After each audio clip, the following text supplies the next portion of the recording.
₱1 milyong na halaga ng suspected shabu naman ang nakumpiska ng mga tauhan ng PNP Probar sa bayan ng Sultan Kudarat, Maguindanao del Norte sa ikinasang anti-illegal drug operation. Timbog din sa operasyon ng isang high-value drug suspect.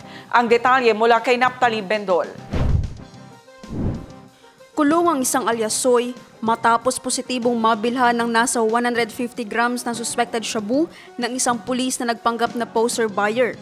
Isinagawa ang anti-illegal drug operation araw ng Biyernes, 23 ng Mayo sa Barangay Kabuntalan ng Bayan. Ang nasamsam na illegal na droga ay nagkakahalaga ng ₱1,020,000.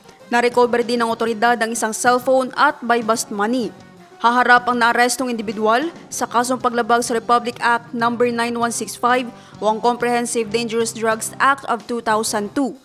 Ang matagumpay na operasyon ay ikinasa ng mga tauhan ng Sultan Kudarat Municipal Police Station, Provincial Police Drug Enforcement Unit, Provincial Intelligence Unit, Regional Intelligence and Analysis Team at iba pang unit ng PNP Probar. Naptali Bendol, iMinds, Philippines.